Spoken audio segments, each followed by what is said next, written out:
Continuing the Desert Fathers, translations of Helen Waddell, with fragments from the Paradisus of Palladius, from the Greek by an unknown translator. In the year 420 of the Common Era, about the time that Cassian was writing his memories of the Desert Fathers, Palladius, now bishop of Hanopolis, was busy with his own. They covered much the same period, the last 10 years of the 300s, which, is after the they took what they call the New Testament and added a much more Christ to it. I'm not sure what other changes they made, but that was the more striking one. But have little else in common, for Palladius took the short view. He is nearer his own Apollonius, in and out of every door with pomegranates, and raisins and eggs, than the fathers of whom he spoke with bated breath. For Melania, who so honestly told this story against herself, he had a deep admiration, so had a saintlier and more discriminating judge, Paradisus of Nola. She was a Spaniard, daughter of a consul and widow, at 22, of a Roman of vast wealth, came on pilgrimage to Egypt, braved the Arian persecution with a courage so indifferent that it seemed like arrogance, and fought like a lioness with her wealth and her prestige for the fathers, who were meeting their enemies with a different kind of courage.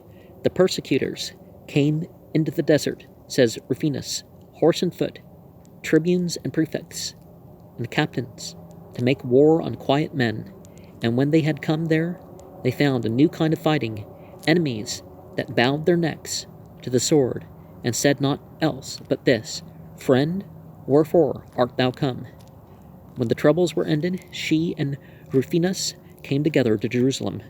Jerome, of the Vulgate 30 years later, the nobleness called her the nobleness of our time.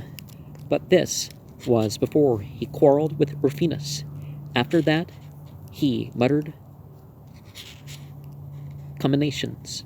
Yet not even Jerome spoke a word of scandal against the love between these two. Fragments from Paradisus of Palladius. 2. The blessed Pombo was a dweller in this mountain, Mount Nitria. In many and diverse virtues he had the prerogative and palm, but was in this especially memorable, that he made so light of silver and gold that verily he seemed to have fulfilled the Lord's commandment. I had it myself from the worshipful lady Melania, that after she set out from Rome and first reached Alexandria, she heard much of his virtue from Isidore, the priest and overseer of the church, and with him as guide came to him in the desert and offered him 300 pounds of silver, praying him to accept somewhat of her wealth. He was sitting there, said she, and weaving a basket, and he blessed me with a single word, saying, "May God reward thee." And a common Arabic phrase is Jazak Allah khair. May God reward you with better. So they take it up a notch, right? Better than blank. Not just what's been given, but,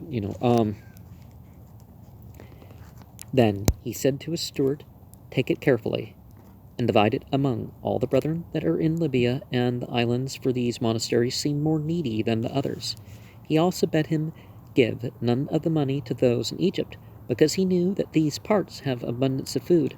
So as she herself told me, she stood on, waiting for some blessing on her gift or some praise, and hearing nothing from him, at last she spoke. "I would have thee know, my lord," says she, "there are 300 pounds in that casket." But again, without looking up, he made answer, "He to whom hast offered it, my daughter, has no need to learn its bulk from thee, for he who weighs the mountains in a balance knoweth far better than thou dost what the weight of the silver may be. If indeed it were to me thou didst offer it, thou didst well to tell me, but if not to me, but to that God, who, we know, did not despise, but gave most honor to the two mites, hold thy peace and be still. Now God so ordained it, she said, that a little while after she came to the mountain, this servant of God went to his rest, with no sickness, no fever to weary him, but stitching together a little basket, he slept in peace in the 70th year of his age, a little before the hour that he went out from the world. Commending his soul to God, he called me, and as he came to the last finishing of his work, he said to me, undismayed, take this little basket from my hands, for I have naught else to leave thee, to remember me by. So, when his body was wrapped in linen and carried to its grave, I left those solitudes, but that which the holy man left me I kept with me, until my own end. 3. A certain Apollonius, that had been a merchant, and renounced the world, came to live on Mount Nitria, and, since he could learn no art, hindered, as he was, by weight of years, nor could practice the abstinence laid down in Holy Writ,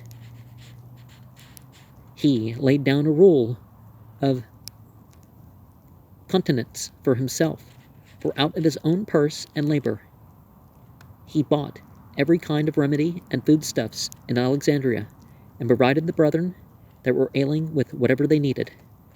You might see him from early morning till the 9th hour, traversing up and down through all the monasteries, whether of men or women, in and out of door after door, where there were any sick, carrying with him raisins and pomegranates and eggs, and fine wheaten flour, especially necessary for the ailing.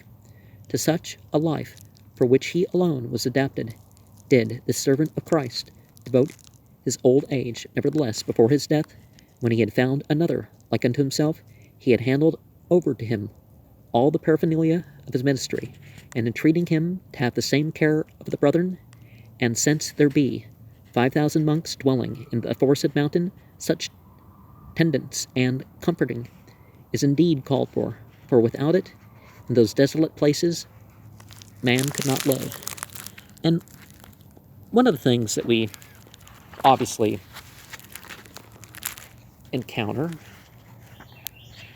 is, well, I don't know what they mean by not the abstinence, like is prescribed in Holy Writ.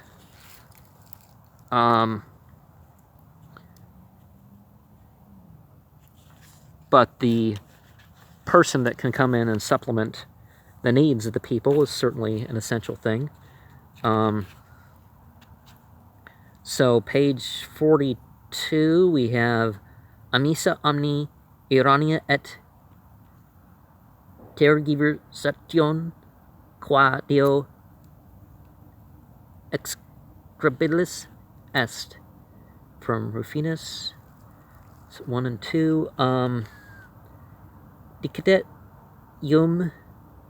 male sensis de filio pius de spiritu sancto.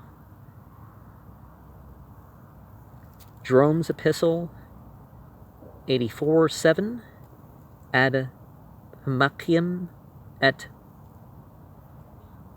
Acianum, toque invenis es et in pontificale culimin constitutuas faceto populus et novis Africa frugibus Romana tecta locupleto mihi suvicit cum editor et lector palperculo in angulo magisterii susurrer. Epistle 92:22, ad Augustinum, and page 45, the story of Gerasemus and his lion, is in John Moschus, Pratum Spiritual,